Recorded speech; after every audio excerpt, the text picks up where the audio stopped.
Hey guys, in front of me is a Copystar CS7002i, which is the same as the Kyocera 7002i, and I'm going to be showing you how to install your finisher, which you see here. This is a 50 sheet stapling finisher. There's two types of finisher. There's the 50 sheet and then your saddle stitch. This video will show you how to install. The installation is the same on both finishers.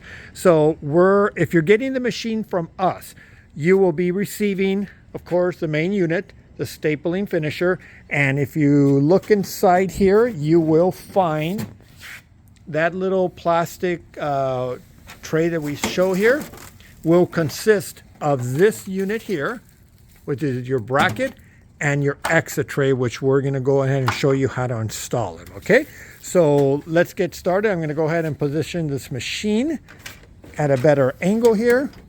Move the finisher away, and if you look on the side, if you're getting the machine from us, you're going to see two screws that are not fully tightened all the way. Okay, we put them here just so that, of course, it doesn't get lost, and also shows you where the screws are going to go once we have the bracket. So I'm going to have my technician install the bracket, but first we're going to remove the screws.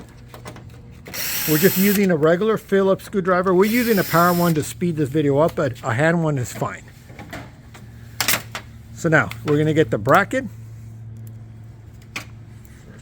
We're going to do the first hole, the farthest to the right. We're not going to tighten it all the way, so we can move it around. And the second hole is going to go right there. Now you could tighten that one. Now come back to this one and tighten it. Next thing we're going to do is take this connector and just plug it in. Make sure it's seated. You're going to feel like a little lock. Okay, so now the next thing we're going to do is roll the finisher to it.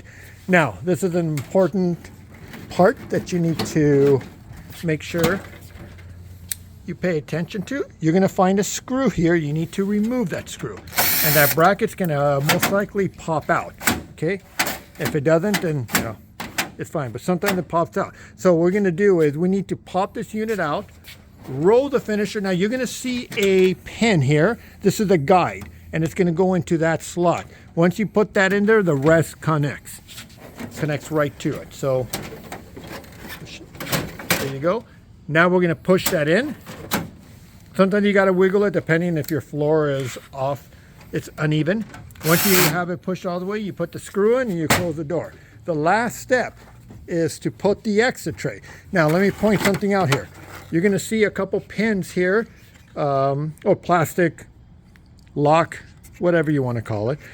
You got to make sure that you're careful with that because they do break. Okay, so this is going to go in here, so it's going to slide this way and it's going to lock in here.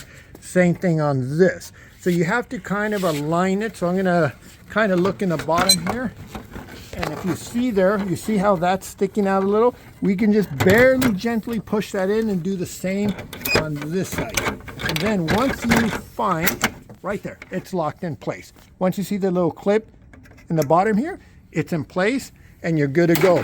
This is for larger paper, but if you're using leather, just push it back in there so nobody breaks into it. And that's it, guys. You just installed your finisher. Good luck.